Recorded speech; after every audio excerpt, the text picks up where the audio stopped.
altogether, I've come to realize that they're just a bunch of unbelievable people here, and that people have really such amazing powers, both of coping with things that they're dealt with, and the ability to connect, which is really should never be taken for granted.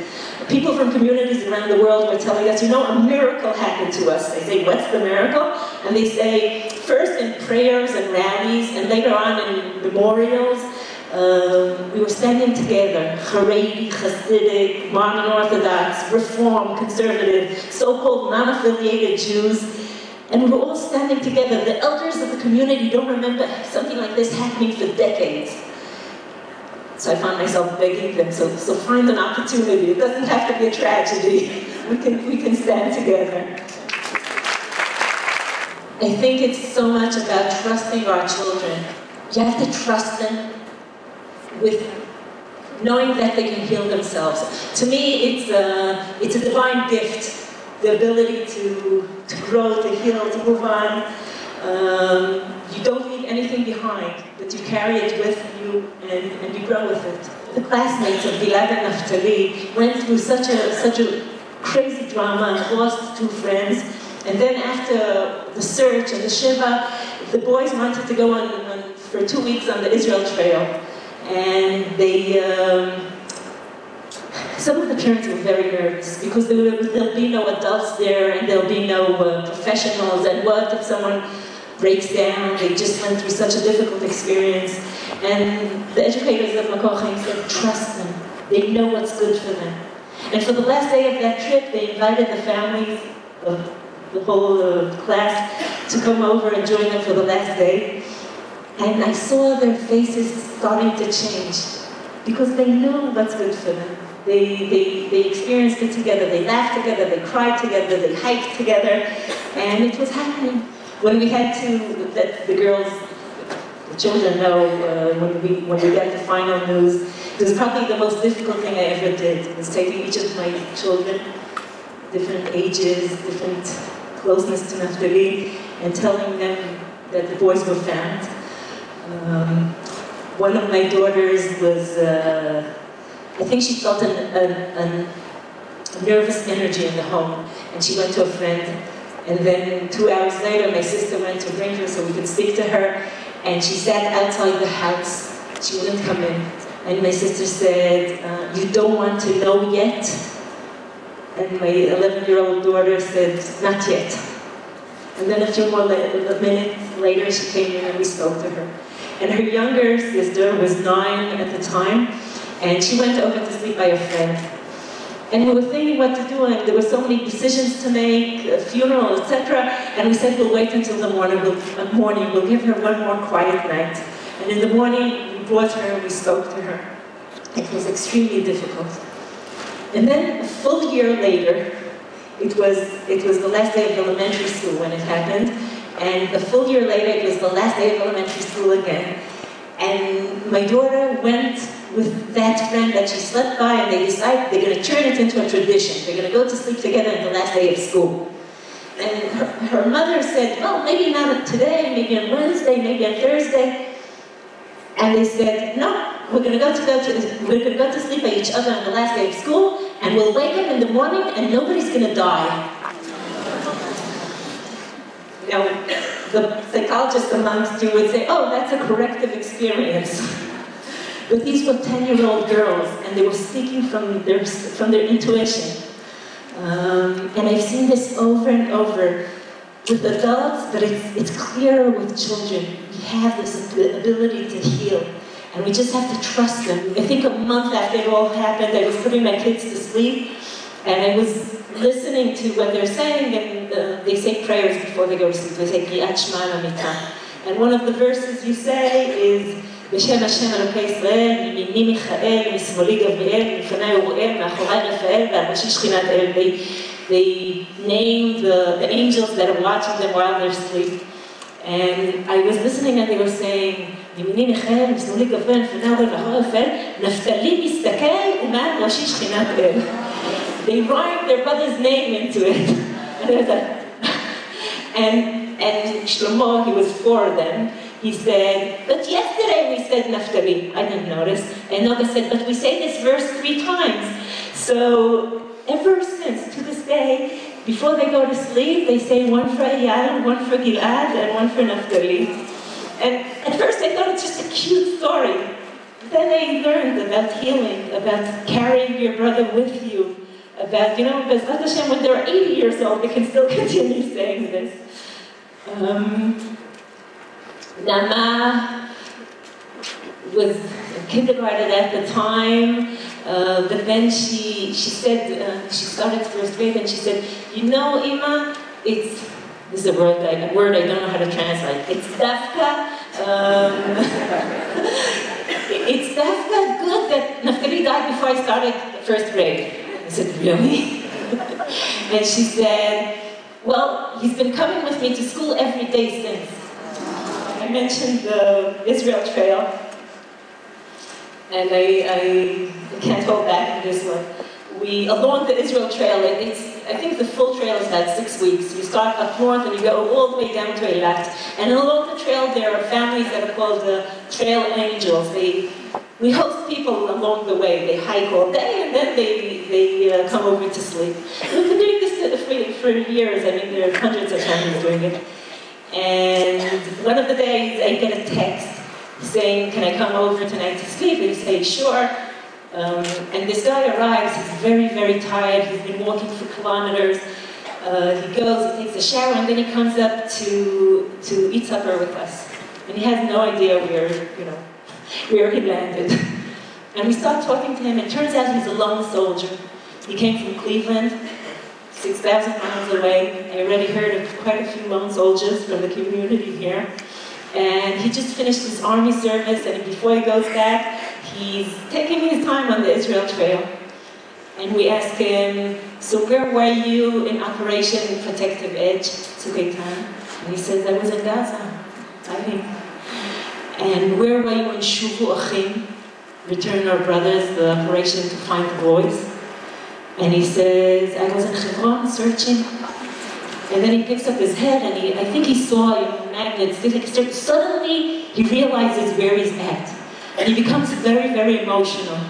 And he says, I just want to tell you, I was looking for your son like he's my very own brother. I said, show me more, because he is. I'm very aware of the possibility of having a crisis of faith in such circumstances. When you're disappointed, when what you wanted more than anything else in the world didn't happen, and you might even feel abandoned or let down. To me, and this is just my little world, to me in my world, it doesn't seem rational.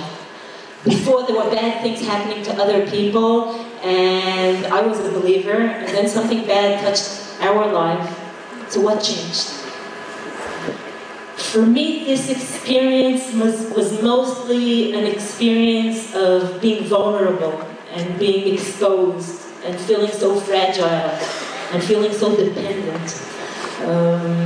It was a lesson in learning to appreciate vulnerability, and I guess a lesson in humility, which for me personally is a lesson in faith. So I realized people could take this to other places, and it's fine. To me, being so dependent, it was like dealing with the real materials of life. We live in generations where, I don't know, many of us, I had the privilege of living a very protected life until then. And we kind of lived under the impression that with enough technology and enough medicine, we'll all live happily ever after. It ain't so, yeah? My accent is a Brooklyn accent. I grew up in Israel. There's so many things to deal with. And again, for some people, faith is the stable rocket in their life that never changes, that's the one stable thing they always return to. For other people, like myself, it's a very dynamic life there. Sometimes you feel very close, very attached. Sometimes you feel estranged. Sometimes you have doubts. I'm from that party. Yeah? And today I'm in a place where I say, I know this doesn't make a lot of sense, but this is what is right for me. I say, Hashem, God, is great enough to contain my dad in his existence sometimes. Yeah? It's okay. He can deal with it.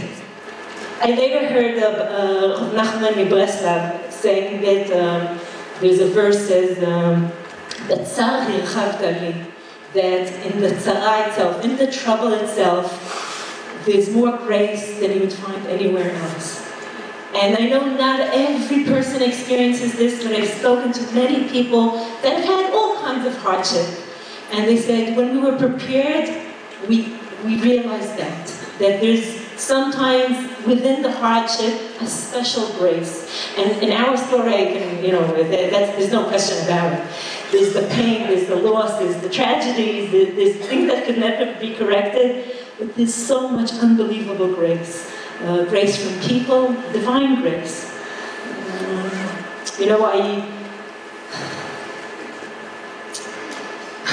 During the whole ordeal, everybody was very honest with us. The Prime Minister, Minister of Defense, heads of the army, heads of the intelligence, they told us, we knew that there were gunshots, and they told us, we're working under the work assumption that we're looking for live people, though all the possibilities are possible. They might have been murdered, maybe 2 were killed and 1 was held hostage. There was also a lot of findings during the search of preparations to hold them long term. So it was supposed to be a hostage situation. And they said maybe they're wounded, maybe the shots were just to scare them. And for me as a mother, I didn't care if it's 40% that they're alive, 10% that they're alive. It wasn't a situation where it's like winning the lottery. There was good reason to be optimistic. And a year after they were found, we were brought by the army to the place where they were found. And there were a lot of people that needed closure, people that were involved in the search. And I was standing there and looking at the whole huge, vast area of the search. You know the expression, won't leave any stone unturned? There were millions and millions of rocks and stones and mountains and holes under the ground, and really all those were searched and a lot of things were found. And I suddenly realized in a way that I didn't realize before that it took a miracle to even find them, to bring them back home, to bring them to Kever Israel, which was very significant to us. It took unbelievable devotion of thousands of soldiers' mothers. They were calling their soldiers and saying, don't come home without the boys. And I want to tell you, an Israeli mother that has a soldier in the army, she lives from one weekend to the next. And here they were saying, just go on. So unbelievable human devotion, and for me, amazing divine grace. I was looking for my son for 18 days. I met Racheli Fraenkel. She was waiting for her son for 81 days. The mother of Ilan Sadon was waiting for him for 7 years. These are all Hamas stories. I don't know how you raise, B'ezrat Hashem, a happy, healthy family with this hanging over your head. So at the time, people said to me, the uncertainty is the worst. And I said, I'm willing to be uncertain for 5 years as long as he walks in here alive. But now that we know that it was over in a minute, the fact that we were giving them back is amazing grace. It can go on. People all over the world are praying. I never related to prayer as some kind of cash machine. We put Tehillim one side and get results from the next. For me, prayer is dialogue. It's being, people would say a monologue, but it's a connection. And just standing before God and praying is, we want results, but nobody owes us anything. I truly feel Hashem doesn't owe me anything. And still we're so blessed. I remember one of the first Shabbatot. Shabbat is a difficult time because Naftali was extremely musical, and Zmirot Shabbat and everything he brought from Yeshiva is very dominant by us. And Shabbat morning, one of my girls ran to the couch and she turned to me and I saw her asking in her eyes. She didn't phrase it this way, but she was asking, is it okay? Is it okay to cry? And I came over to her and I said, you know what? It's fine to cry. And you know something else? It's fine to be happy. And I feel like a lot of families, I don't know, looking for permission, like there's a proper way to do these things. And if there's one message that we're trying to convey to our children is, go ahead, it's okay. Whatever you do, it's okay. The door is wide open for joy to come in, and it's you want to fall apart, but we'll go ahead and fall apart. And it's also, getting back to your questions, in my mind, it's fine to be angry. Someone called us in the end of the Shiva and said, a young lady, like everybody was praying and I was involved and I was hoping, and now I'm so angry at HaKadosh Baruch Hu. I'm so angry at God. And somebody told me to call you. So great. But I told her what I think many of you would have chosen to say, and that is that it's a relationship. And anger is part of the relationship. And if you feel angry, so go ahead, be angry. And as time went by, I saw that a lot of people, especially with a background of religious or faith, they feel that anger is a form of heresy. How could I be angry? How could I? And I feel the need to say it is so absolutely legitimate. Okay? Every character in the Torah that was dealing with such things argued with Hashem. The only one who didn't was silent, alone. You don't know what went on in his heart. It's fine. Now, in my own little toolbox, it's not my choice. In my own little world, anger and hate are tools that eat you from within. So I don't want to put my energies there. I want my energies to go for Bezrat Hashem, having for myself and for my family a happy, healthy life. And it's not the right choice for me, but it's so legitimate. And people go through phases. I don't know, maybe I'll find myself furious in a year. I'll deal with it when it comes. After the funeral of our boys, there was a horrendous murder in Jerusalem. First we thought it had nothing to, we couldn't believe anybody has to do with it. Then it turned out to be a crime of hate and some form of revenge which drove us crazy because it was the exact opposite of what, our boys were about. So we did contact the family and we said there's no difference, between your blood and our blood, and no parent should go through what we go through. I can feel pain, I don't have to become my pain. I can feel sorrow, I don't have to become my sorrow. And in my inner landscape, there's so many other experiences and talents and blessing, and there's so much blessing in our life. If I choose to take, the bucket of black paint and spill it all over our lives, first of all, it would be stupid, and it would be such ingratitude to all the good in our lives. So we're trying to keep the full spectrum of experiences. Beyond that, as a people, they say, this was said in the eulogy by of those they say where there are two Jews, there are already three opinions. So he said, I want you to remember that there are two Jews, there are three opinions, but one heart. And for me, the three opinions are just as essential as the one heart, because this is who we are. We're people with many shades, and we're very passionate about our opinions, and that's the way it should be. But there is a basis here of a connection. I think maybe Mashiach didn't come yet, but we came to a realization that the basis is there. It's such a true connection. It's such an extended family. I'll end with one last story. A woman I know told me that her 3-year-old son was going to kindergarten at the time, and she lives in Gush Etzion, so you couldn't avoid the topic, even with very young children. And it's her first son, and she didn't know what to do about it. And he said that in kindergarten, every morning they're saying Tfilat HaDerech, the prayer for people that leave and go on for distances. And because there were 3 children that got lost, and they're saying Tfilat Haderech, so they'll find their way back. And then when they were found, she was, again, very scared about how to deal with the losing such a young child. But her son came back from Ghana, and he said, we stopped saying Tfilat Haderech because the boys were found. And it was enough for him, and it was enough for her. And then a full year later, this boy, Amitai, was already 4 years old, and he's, big and wise. And he was in a nature reserve there that's dedicated to the memory of the boys. It's called Oz V'Goa. And on the signs there are huge pictures of the boys. And he turns to her and he says, I know why there are pictures of the boys here. And she says, uh-oh, here it comes, now we'll have to deal with it. And he says, it's so we never lose them again. Thank you.